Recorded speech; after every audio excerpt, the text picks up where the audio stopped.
right, welcome everyone to this edition of Wilson Live. I'm Public Information Officer Bart Barker, joined always by our Fine Arts Coordinator, Mr. Carter Noblin, and he's also the executive producer of the show, the wheels that just keep it moving. And we thank you for always watching or listening or however you consume Wilson Live to get all up to date on the great things going on in Wilson County schools. And we have the pleasure of having our new director of schools sitting with us today, Mr. Travis Mayfield. He is joining us, and Carter, always glad to have Mr. Mayfield on. And we had him on a few weeks ago, but had a little bit of a technical difficulty, so we're restacking the deck a little bit. Yeah, thankful that he'd be flexible enough to take care of my misgivings. No, Carter's on top of things. I think it was just kind of a little glitch here and there. Happens. But it gave us an opportunity when we recorded that. At first, it was before school started, I believe. So now, a few weeks, 3 weeks have gone by, or in that third week, or we're in the third week now. Hard to believe. So now we're going to get to kind of how things have been rolling since schools opened up back on August 3rd. Mr. Mayfield, August 3rd in some ways seems like so long ago, yet just yesterday, all at the same time. It seems like a long time to me, I can tell you that. No, but we had a really good start to the school year. I mean, it's been really smooth, at least from my perspective, and also principals and different constituents that I've talked to said we've had a really good start to the year. Teachers seem to be excited. I mean, very little issues. So it's been a great start to the school year. The best way I've been able to describe it so far is this year hasn't felt like we were closed for a month and a half or 2 months. It felt like we had a little bit of a spring break, and now we're right back at it. Because it has been so smooth. It was just right back to business. I've heard that from a couple of principals. And I don't know exactly what to attribute it to, other than the work of a lot of people. Yeah, that's right. But it's been nice. It's been busy, but it's been nice. I think a lot of people, to really put it in perspective, Mr. Mayfield, how many components, let's just say like the big engine that makes a school district run, a large school district, just think of it like a big locomotive with tons of parts and pieces, how much it takes each and every day to get a school day off the ground, and then the closing bell, and then people delivered home safely. It's incredible. There's so many different components to public school education. You know, we start the day off putting them on a school bus, and of course we end putting them on a school bus and dropping them off at their home safely, I might add. But there's so many people involved in the day-to-day operation of the school. You know, it is a huge locomotive. I was thinking more like Formula One race car. Yeah. Because some of those parts are really expensive. But yeah, it's been a good start. We got great people here. That's what really makes it work, in my opinion. Like I said, people are our greatest asset. So. And students are our most precious commodity. So you put those together, and it's working out well. You mentioned it, transportation. It's always a hot button as a new year starts. As you kind of get transportation department, talk about parts, pieces, a big puzzle to put together, and that can take some time to iron out. One thing that was a little bit different maybe than last school year, some pickup points had changed. And I think maybe some parents I know I got a few emails, maybe you did it as well, about like, our pickup location or drop-off location has changed.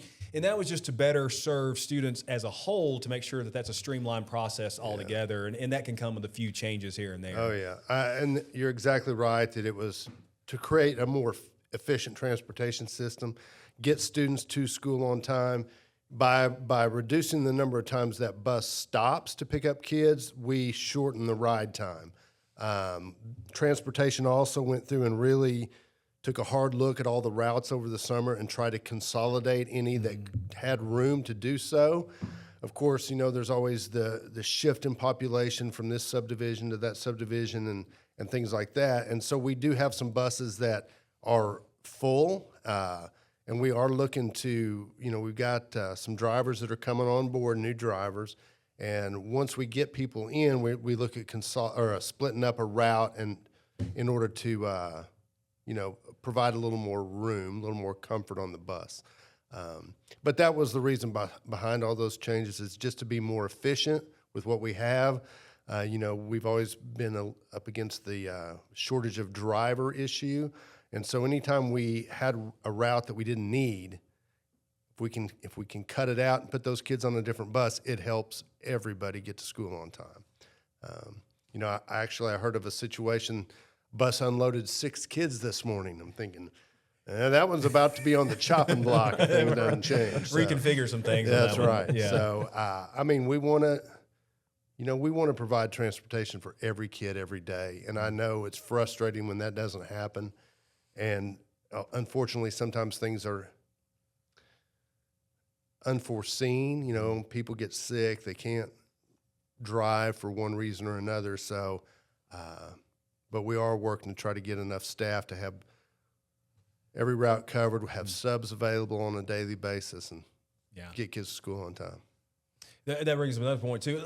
And put in perspective, over half of our student enrollment are bus riders. So that puts it over 11,000. That's like transporting, small cities each and every day. If you want to really put it down to it, there's so many communities throughout Tennessee that have a population of around 10,000.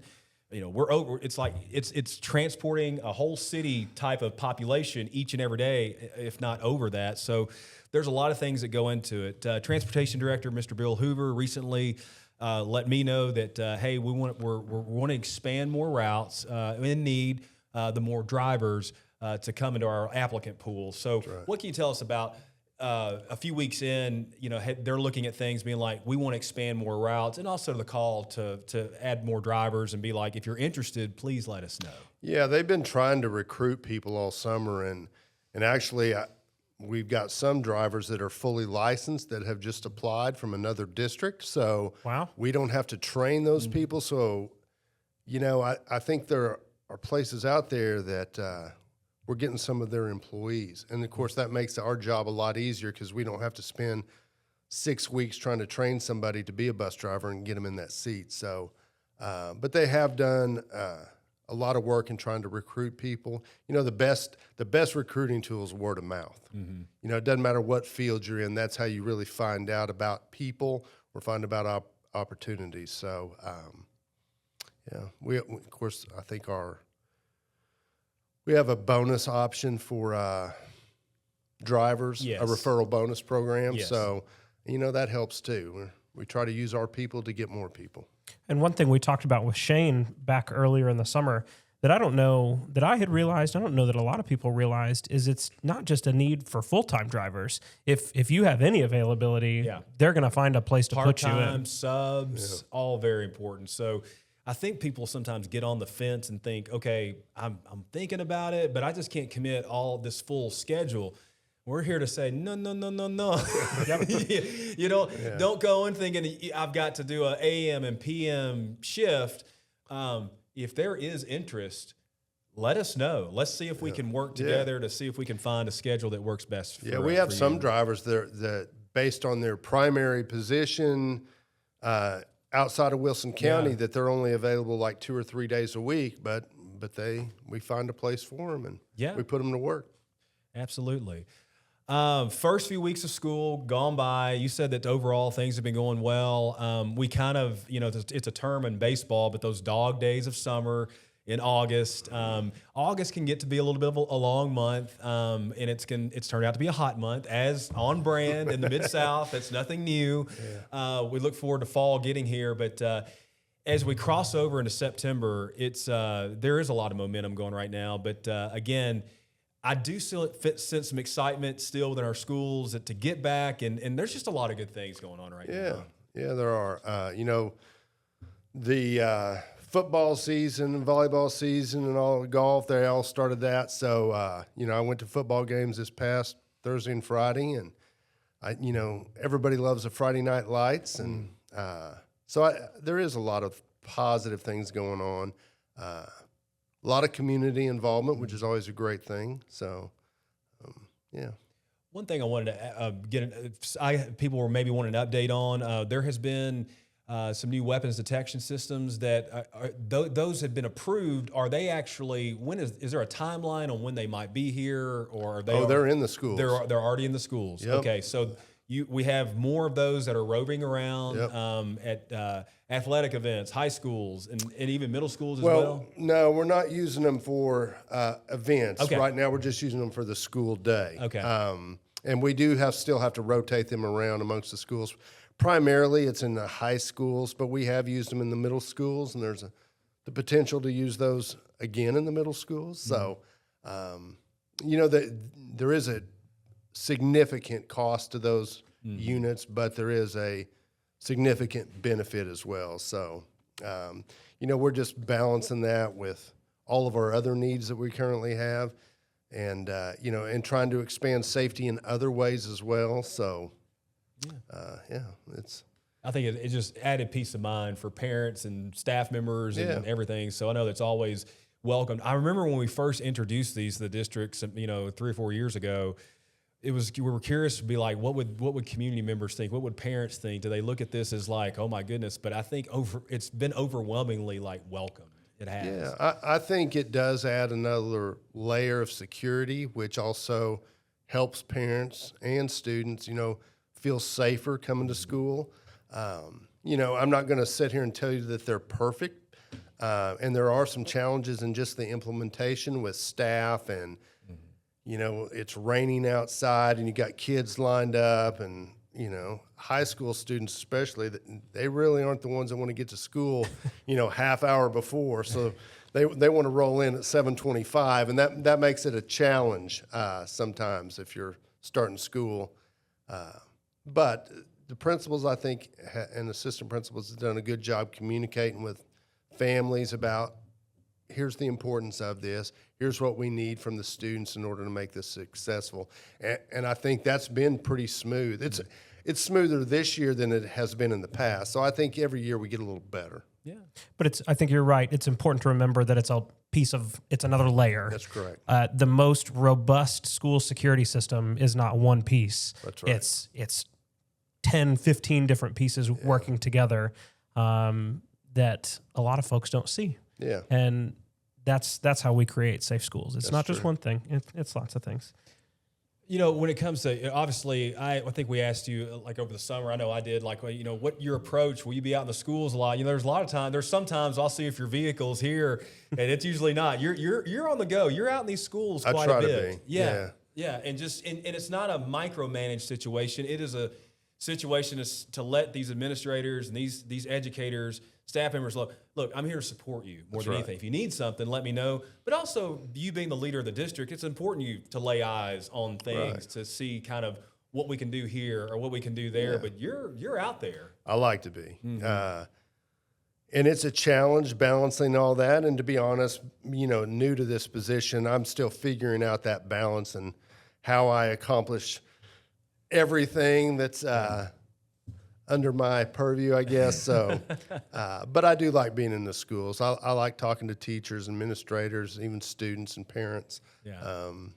Just like I went to the football game, I sat in the stands just like everybody else, just to kind of be a part of it, observe it. And like you said, I do feel like my role is to support. I want to support students and teachers and parents, and whatever I can do to help make this a better district, that's what I want to do. One student thought that Mr. Mayfield was my dad. Yeah. Mr. Mayfield is not my dad, but the students, they say, and I think it was a middle school student or whatever, but some of the funniest things that they'll say, but I got a kick out of that. There was a little bit of a cross-up there, classic mix-up. Yeah. What has been your biggest takeaway being in some of those schools so far? Anything stand out to you? Any surprises? No, because I've been in them before, in a different position. Now I probably spend a little more time on the interaction with the teachers and students and that aspect of it, where before it was a lot more about facilities and what can I do to help you make this piece work. There are no surprises. We have really good schools. I mean, I knew that already. I think you guys know that. It's just being in the building and being able to look at it through a new lens, I guess, and then how can I make this better? How can I help make this better? I can't do that by myself, but I want to do what I can. Well, and it's so important to be present inside of those buildings, outside of an email, outside of a Facebook post. Yeah. It's one thing for us to communicate things. It's another thing for us to be actually present. Yeah. What I've learned in the last couple of years is there are things that I will learn in conversation with a teacher that they would have never sent me through email. That's right. Just because they didn't think to send it through email. Yeah. I would say half of the issues that come up that I deal with come up when I'm there in person. Yeah. So I think that's a huge part of what we do here in the central office is not just be here in the central office. Right. It's be in those school buildings and be in those communities, learning and just experiencing. Yeah. You know, I was talking about community. I was just we'll get to the fair in just a second. I don't know if you were a fair goer this year or not, but I was just thinking to myself, you know, I went to the education exhibit building and everything, and just saw the booths of all our schools, and I remember going to that same building, say 6 or 7 years ago, and you just see there's more booths now because we have more schools. But just the school pride from every booth, they just did a magnificent job putting those together. But you take a look, and it's just like we have schools dotted in all parts of the counties now. Some areas that like we need one here, well, now they're here, and it's just we're growing before our eyes. But it's just, and I know it's a lot to keep up with. Yeah. But I mean, it's just been to see these projects unfold, and it's been great. And we've got another one coming up in Watertown Middle. That's kind of the next on the list, and hopeful this fall to have a groundbreak ceremony. But what can you tell us about the excitement and anticipation for a new Watertown Middle? Oh, I think, I mean, if you've been to the current Watertown Middle, you know everybody's excited about the new Watertown Middle. But in all regards, that current building does have a lot of historical significance to the community there. But I think there's a huge amount of excitement for a new facility. You know, there's things that we're going to be able to improve upon facility-wise for that community, and we will be having a groundbreaking as soon as we get the first place. Is we got to have a place to park for the groundbreaking because we have a lot of people like to attend those, but that is going to be coming up, and I know everybody's excited that's in that area to, you know, see that new building and then experience what it's going to be like when they get in there, but I think it's going to be a really good addition to our school system. Now that we've done these groundbreakings so frequently over the last several years, do we replace the shovels at some point, or do you just keep? No, you don't. Yeah. But I don't know which one it was after. Somebody said, "Well, instead of giving these away, why don't we keep those and use them next year for the one we're getting ready to do?" So, no, we have a collection of shovels that we take for groundbreakings these days. So, I know you have no bearing on really any of this, but if you could see whatever could happen to the current Watertown Middle in the future. Of course, that's, you know, yes. And I know there's a lot of ideas, or maybe not idea, or maybe it sticks around or bulldoze it to the ground. Again, that's not in your lane really at all. But like, what could you see that building maybe happening one day? I don't know. Like it's got a lot of significance to the community there. It does. Maybe they can turn it into some kind of a community center. I don't know. Yeah, I think that's a possibility. Yeah. You know, I think it'll involve the city of Watertown and, you know, Wilson County government, the school board and things like that. So, but you know, whenever you hear stories about somebody that's my age or maybe even older who, hey, that's where I met my wife, was at the high school right on that rock wall sitting out front. Yeah. And so, you know, the community, the people that are there, I know they have ties to that. Yeah. You know, just like the hedges along the football field and, you know, the old gym and things like that. Personally, I love old gyms and older buildings and old houses. So, you know, I hope that we can come up with a solution that is great for everybody. Yeah, we'll see how that works out in time. We were talking about the fair. Did you go to the fair this year? Yep, went by. Did you eat anything? No.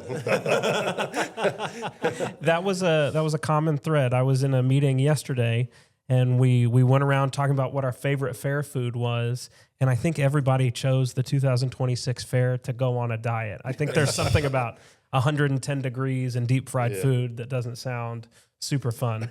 But what you talked about earlier is really important, that our schools were incredibly well represented throughout the event. We'll talk to Chuck here in a little while about some of the things that happened throughout the week. But that opening parade is filled with Wilson County Schools bands and students, and then we've got the school exhibit building, which is nothing but school exhibits. Booths, right? It's a cool visualization of what's happening in our schools. Last Monday were all of the FFA competitions and the ham breakfast, where, correct me if I'm wrong, I think it was a Wilson County School student whose their hams were auctioned off. Yeah. Oh yeah. It's amazing. So the student involvement in the fair alone. Oh yes. And FFA is right there. That's right. We're at the top of the food chain, pun intended. It's like, but they do show out very well. And then, of course, all the different types of competitions. Oh, and the robotics, pageants, you name it. Yep. Students are involved. Students are involved, and it's a great representation of our community and how integrated our school system is into that community. It is. I know you got a tight schedule and a lot of things going on. Anything you want to add as we your portion winds down? We're going to bring on our district athletic director, Chuck Whitlock, here shortly, but so far so good. It seems like things you're still finding, that balance of how everything you to distribute your time in areas. I know it can be challenging, but I know you're trying as hard as you can. People ask me, I say, I'm going to do the best job I can. Can't do any more than that, but I'll do my best. So that's all I can do. I'll probably make some mistakes along the way, but I will own them and work to get better. Well, you're doing a great job. I agree, and have been for a long time. Let's not undersell that. He's not a new kid on the block. No, he's been definitely around not. for a minute, but in a new role. So. Great asset to a lot of people. And one thing that, as I was preparing for this episode, I'm struggling with right now. I can't figure out when to mow my grass. When do you mow your grass? Saturday afternoon. I wait till it gets really hot. It's been miserable. Yes, it is. Between the schedule and the weather, it's not been a lot of fun. But we're thankful that you'd spend a few minutes with us. Super excited to touch base with you here maybe the next month or so. We'll make these some pretty regular offerings. That way we can keep the public updated with all things that are happening in the director's office. All right. That's Director of Schools, Mr. Travis Mayfield. Thank you, guys. Thank you. Thank you. This episode is brought to you by Gina and Lena, your trusted real estate team with Coldwell Banker, Southern Realty. With over 30 years of combined experience and a background as a former teachers with Wilson County Schools, Gina and Lena bring unmatched dedication, communication, and care to every client. Whether you're buying, selling, or just exploring your options, they'll guide you with the heart of a teacher and the knowledge of seasoned professionals. Speaking of a professional, he is a seasoned professional. He's joining us right now. He's the district athletic director, Mr. Chuck Whitlock. And Chuck is just a man that's worn many hats over the years, especially in the health services or athletics. But now he is more geared just entirely to athletics now, with some health services, I would imagine, on the side. But he is the district athletic director, and it is fall season, so we know he's a very, very busy guy. Chuck, welcome. Thank you. I'm not going to take offense to seasoned. There's another name for old, and I wear that. Come on, I wear that. A couple of years ago, you were talking about retirement. I said, no. I was.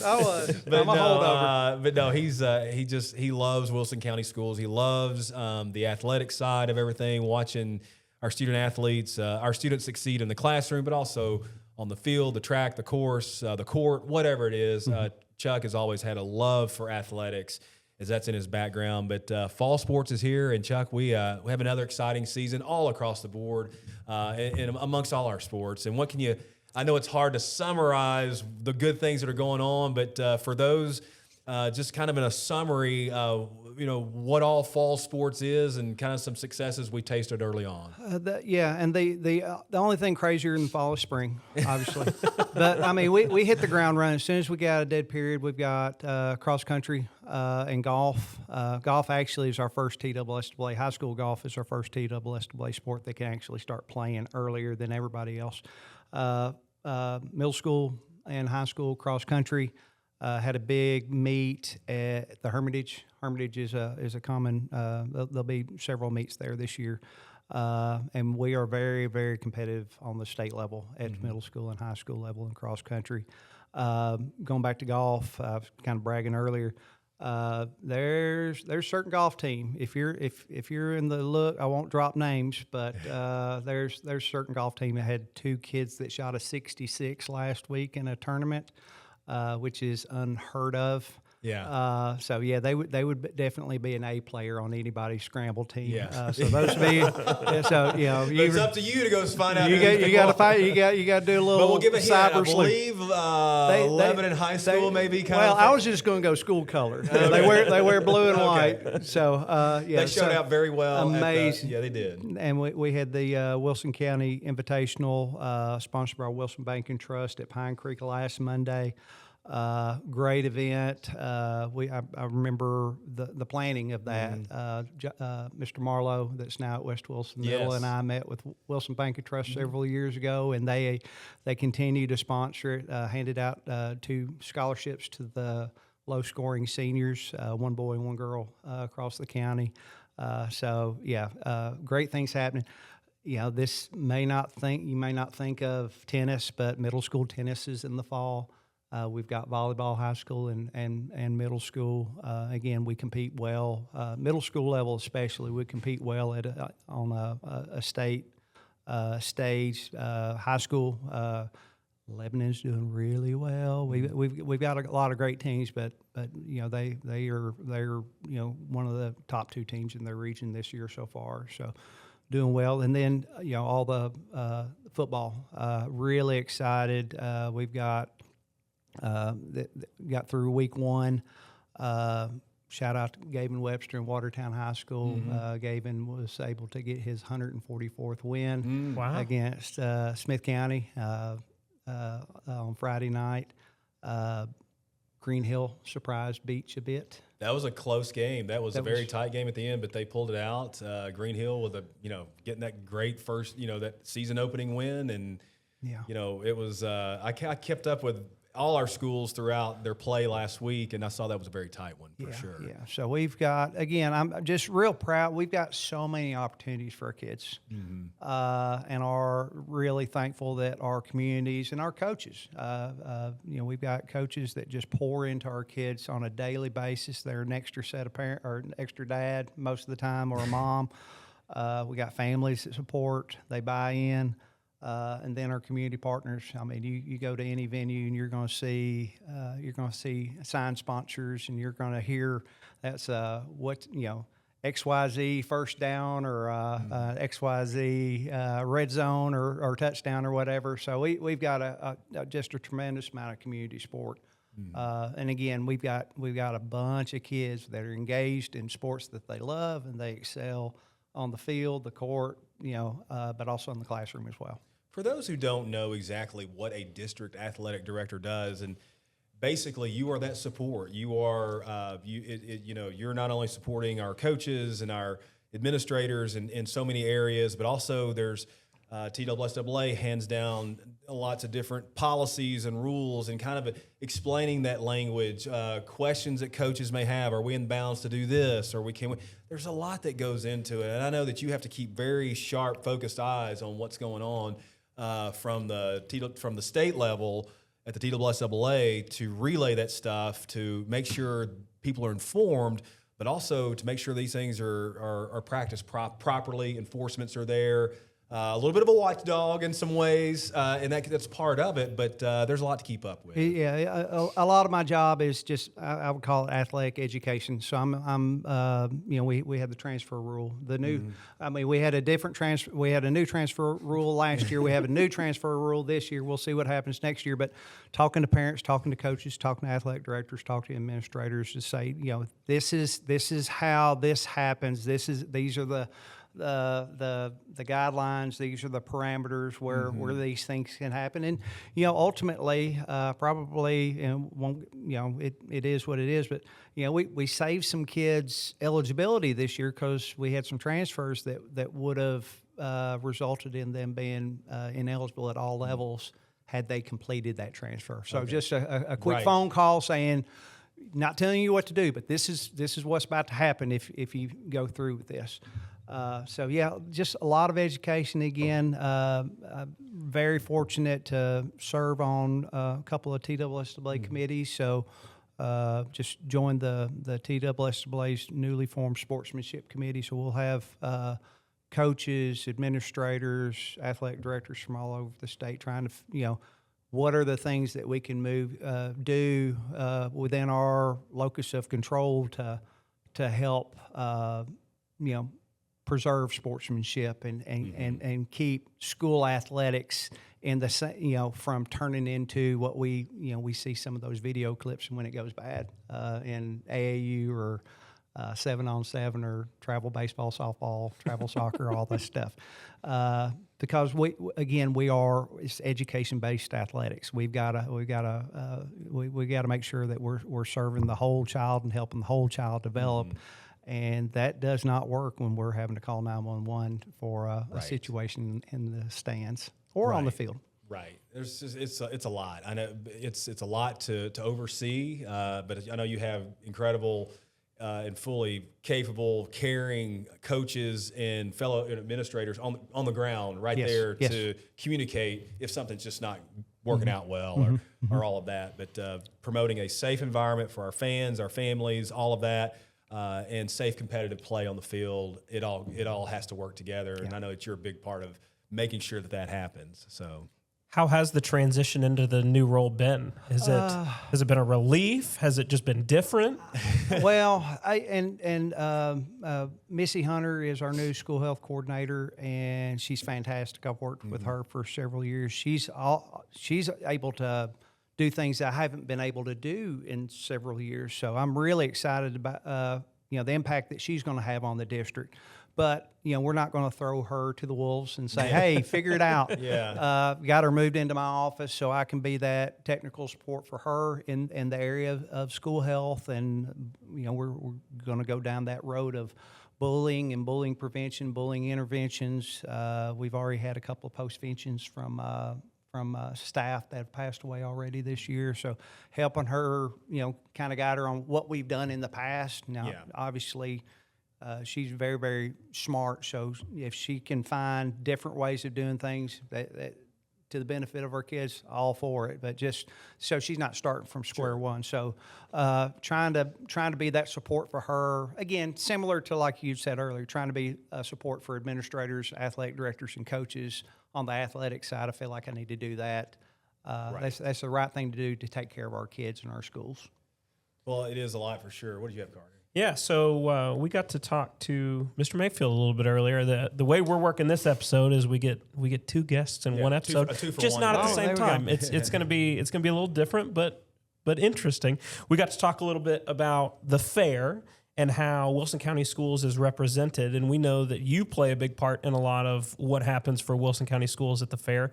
How was your fair this year? It was hot. Yes. It was really, really As it hot. always is. It's not the fair unless it's hot, right? Yeah, we've got obviously the event or the displays and projects that each of our schools have on display. But there's a spirit night that Vicki Hulsey, who retired member of our central office staff, still heads up for our dance and our cheer. I know we've got our band. They got hot, having the parade going in. Yep. The Sunday of the fair, we had a high school and middle school football kickoff event. Had Albert Hainsworth speak and try to drop some nuggets of knowledge. How was he? I'll be honest with you, and I shouldn't have been this shocked. He was so smart, so caring. He wanted to engage with every kid there. Love that. Well spoken. And candid. He, one of the things that kind of jumps out at me, his one of the questions he fielded was, what was your favorite thing about high school football? And he said, I can tell you, I did not have coaches like you have. Your coaches care for you. You've got their number. You know how to contact them. They want you to be successful. He said, I didn't have that. Told stories about, actually his coach really went above and beyond to kind of talk him down to Phil Fulmer and to Jim Washburn, which was his defensive line coach when he got to the NFL. So Yeah, like I said, candid, genuine, wanted to engage, wanted to pour into the kids, and yeah, a bigger fan than I was before I met him. Love that. Did you eat any good food? I did. I'm a barbecue guy. I'm not a sweets guy. So the funnel cakes, you're okay I'm with. not. Now, my wife would love to see a funnel cake buffet and just sample all of it. I tend to just kind of cruise around and try. We had special needs day at the fair last Saturday, so I try to cruise around, find some good pulled pork. Mr. Moss's guys over at the VFW, they never disappoint. Always great. It's always good. And if I can't find good barbecue, or if I've hit it a couple times, Chicken Shack, our 4-H kids in the Chicken Shack's always a solid option. There were two hits that I missed, but I learned about it. What was it, yesterday? I think I heard there was a cheesecake flight that was pretty popular. Yeah. Okay, now flight. Wow. Okay. I missed that. I can get with cheesecake. That's not overly sweet. I missed out on that. And then for the savory folks, there was a pickle flight. Oh, really? A pickle flight. You know what? I not that it's a corporate thing, I guess, but like it is interesting. Did you see the donut cheeseburger? I think Yes. Yes. Has either of you ever sampled the donut cheeseburger? I have sampled a donut cheeseburger. That's not a handheld walking around the fair kind of thing. That needs a bib, I would imagine. Yes. And I imagine I imagine And a mop bucket, and yes, all the stuff. And it's not recommended to go on anything that spins really fast, probably afterwards, immediately. No. I saw that and I was like, I just don't know if I'm ready for that in my life just yet. I don't know. I mean, but I'm sure You'll get there. you'll get there. Oh my goodness. What else can you tell us in terms of fall sports? Any reminders to student athletes, to families, anything that you want to feel like a message that needs to get out there? I'll put my athletic training and health services hat back on. You got to hydrate all week. It's not pregame. It's not in game. It's all week. And it's not just drinking water. It's getting enough sleep. Purposely go to bed. Get a full night's sleep. As popular as those energy drinks are, they are your enemy. It pulls water out of your muscles, so you're just setting yourself up. So if you're a football player and you've got that one game a week, it's a 7-day process to hydrate up and protect yourself, because once the dominoes start falling, There's no stopping them. There's no stopping them. And I can tell you, I'm the kind of the resident weather nerd around here, and I can tell you, as heat waves come and go, get ready for this upcoming weekend. Yeah, as I'm watching. Another wave is coming. You just think that just because we turn it over into September, that it's just automatically going to start getting cooler, and you wake up on, and see these changing color and leaves. That's not the case. No, we know that fall in the Mid-South takes its sweet time, but once it gets here seemingly overnight. It just takes a while to get there. On the much cooler temperatures and all that. But this weekend's gonna be very, very warm. So be back in mindful it. of that. Yeah. A couple of other things I'll just kind of interject in there. Real exciting thing I did today is we got our third quote for girls flag football startup packages Awesome. for middle school. That's a spring sport. So we will be meeting with coaches and planning that. So I'll share a little bit more as we get a little bit closer. So Sure. really excited. Again, more kids engaged, More kids, opportunities. more opportunities. If it's going to be anything like the high school program that just exploded statewide, I think middle school is going to be our next opportunity. And something also interesting you were doing today just shows the excitement of what's to come. We talked to Mr. Mayfield about that, groundbreaking hopefully later this fall in Watertown Middle, but also you had the chance to kind of Going ahead, go ahead and tell people what you were up to with that. You would not think the athletic director is going to go visit John Deere dealership, but that's where I was this afternoon, laying the groundwork. We're going to have some beautiful facilities. We need mowers. We need a gator. We need stuff to drag. We need stuff to spread. We need stuff to aerate and trim and all that stuff. So laying the groundwork for that. And again, it's just with my kids graduating from Watertown. I lived in Watertown the Watertown area for a while. They are just going to be head over heels in love with this new facility. I'm seeing the renderings of different things, and I know the current building, community-wise, there's a lot of connection there, rightfully so. A lot of great memories, but what's to come is just going to be magnificent. Every baseball and softball game, every football game, they have to leave campus right now, and have since they moved over. Even back because For a while, that's I'm been the old, situation. I'm old enough to. I mean, the elementary school was a K-8 for a period of time. Yeah. Before that, it was a K-6, and seventh and eighth grade were up with the high school. So, your middle school has never had their own home Right. for a Yep. home game. So they're Right. going to get this in fall of 28. 2 years. Yep. Yeah. All of 2 in 2 So, years. yeah, So really excited for them. People say, that's a long, but it'll be here before you know it. It always flies. Yeah.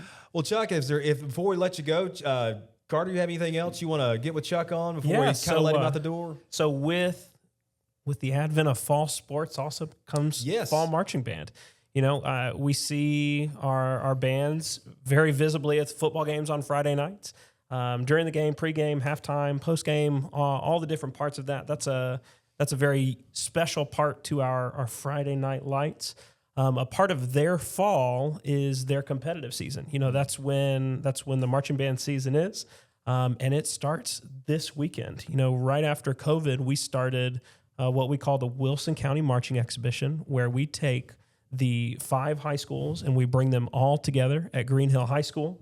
And they get a night to perform for their parents, the families, the community, and for each other. It's a really unique thing that we are able to get to do.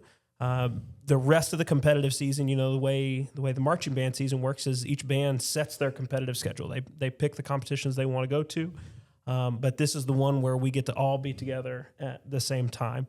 Some of the things that we try to do throughout that event is simulate what an actual competition will be like, so that our new kids and our new families see and get to experience that before they actually get to the competitive part. So Saturday night will look a little bit different than a normal competition in that, at a normal competition, you drive to the competition, you unload, you get all the trailers unloaded, and then you go to a warm-up area where you get 15 to 20 minutes with the kids. All the different sections get to warm up, and then they go to the stadium and they perform. That's a pretty grueling part of that process, especially at a place. I'm not going to bully a high school or call out a high school, but some of our high schools that we compete at have very, very long walks. And with all that equipment, it can become a little bit of a task. So what we do at the exhibition is we actually do that warm-up period on the field. It gives our parents and our community an opportunity to see the entire process, start to stop. So that you see what your kid goes through at a competition. You don't normally see that part. Normally, you just see the 10 minutes that they're on the field. But we want the community to have a full picture of what that evening might look like. So each band will warm up on the field for about 10 minutes. They'll do their performance, and then they'll go back up in the stands, and then they'll get to see the rest of the high schools perform. We bring in a panel of judges from around the Middle Tennessee area that give feedback to the kids and to the directors. We're at a part of the year where directors can take that information and actually make changes to what you're seeing to hopefully have an impact on the rest of the competitive part of the year. So that's a big part of it. So, if you're sitting up at the press box, you're going to hear people talking. It's okay. The band community is very defensive to those performances because that's what we're used to. But I promise those people that are sitting behind you, they're helping. They're providing information to your kids and to their directors that will positively impact what they're doing and allow for some change. And then we end the night by taking all of those students, putting them on the field. They play one song together. It's going to be 450 kids on the field at one time. Wow. It's crazy. It's loud, but it's one of the coolest things that I get to see all year long. So I'm super excited about it. It's this weekend, this Saturday at Green Hill High School. We start at 6:45. I think admission is $10. You can find that online, or you can get it at the gate. It's going to be a great night. It's one of my favorite nights of the whole year because it's low pressure, and we just get to enjoy being in that community. So I'm super excited for what that's going to be. Super excited for what the rest of the fall holds for everybody else. We're only a month into school, But, a lot of our theaters are going to start rolling out their fall productions here in the next month. Everybody's got something going on. It's a busy time of year. I don't know that there's not a busy time of the year anymore. Snow days. Snow days. Whenever That's Bart fair. makes that phone And call. that's where I get busy. So Snow days, but even on those, there's people calling Chuck and I trying to figure out how they can make them busy. So Yes. lots going on, lots for our students, lots for our community, lots for our families. It's just a great time to be in Wilson County. Well, Chuck, thank you so much for joining us, and that'll be an exciting deal for our marching bands this weekend, but fall sports as well. Just so many great things. Chuck, thanks for joining us today. You're welcome. We hope to have you on as the school year presses on. We'll definitely have you on in the springtime for sure, but we may have you back before we depart for holiday Anytime. break Anytime. later on in the school year. We'll do a deep dive into the transfer rule. No, you don't want it. Oh my goodness, Carter, you have anything else? I don't. All right. Well, thank you all so much for joining us. This is Wilson Live, episode 15. We'll see you next time. I'm Bart Barker, Public Information Officer for the district. Carter Noblin, Fine Arts Coordinator for the district as well. Again, our thanks to Mr. Travis Mayfield, our Director of Schools, and again, our District Athletic Director, Mr. Chuck Whitlock. Everybody,